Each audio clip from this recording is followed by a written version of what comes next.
Hey everyone, welcome to another episode of Spot Topic. Today I'm going to teach you guys about understanding ISO. What does it mean and how to use it right. But just before, I want to say a really big thank you to all my subscribers who have subscribed until now, and just to say that I really appreciate it, and just a big thank you. And if you guys also like my videos, go ahead and hit that like button and subscribe.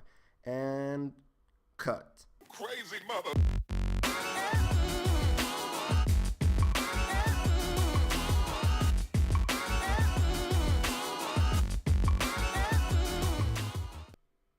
Okay, guys, so we're talking about ISO.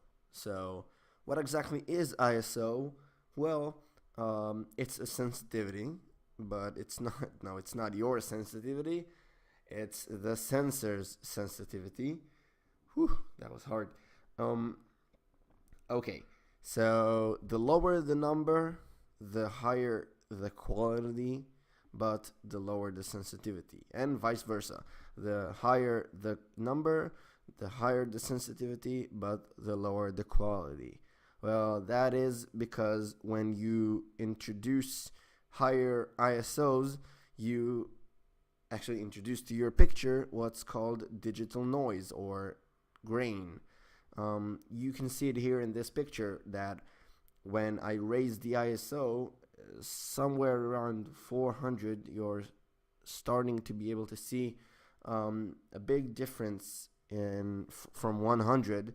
You start to see those colored spots and just things that ruin the sharpness of your image. That is digital noise, and you overall try to avoid it. You avoid it by using the lowest ISO number that you can possibly have. There is a difference. Well, actually, not a difference, but there is an advantage of using a higher ISO because, well, obviously, you say that, well, you want to get the best picture possible, so I'll use the lowest ISO that I can use, that I have, which is the base ISO of 100. Well, that's a very good perspective, but I want to emphasize this point because there are a lot of people tend to forget ISO and just ignore it and put it on auto and just forget about it.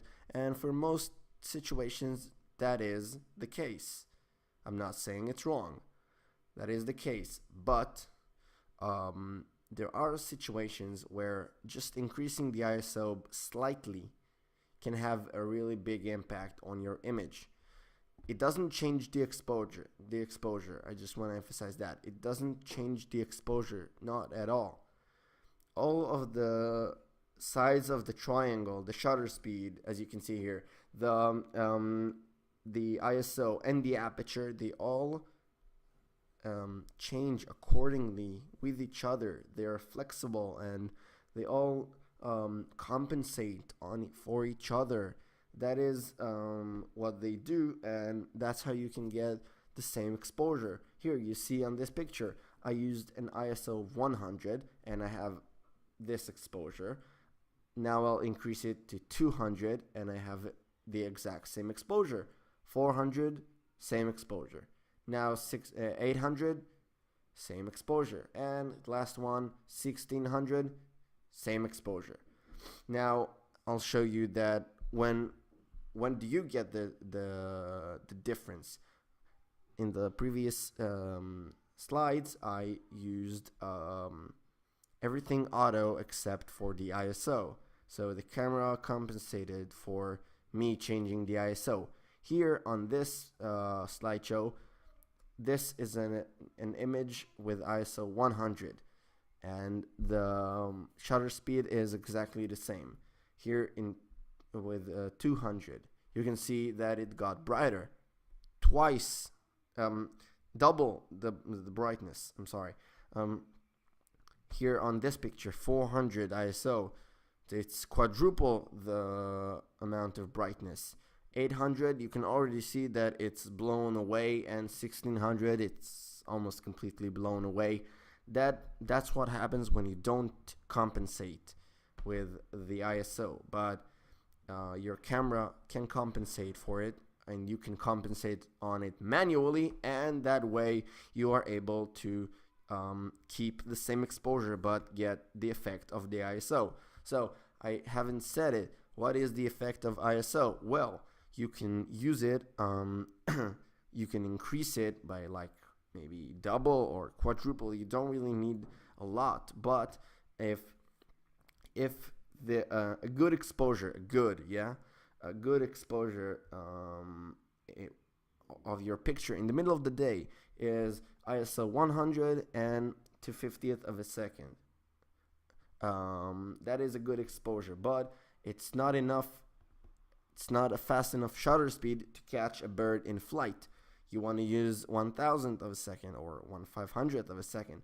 So you double the amount of ISO or quadruple it, and you can have half or a quarter of the time that you needed before to get the same exposure.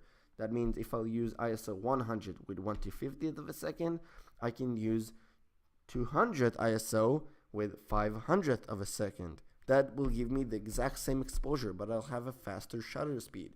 So just to keep that in mind, because a lot of people tend to forget that.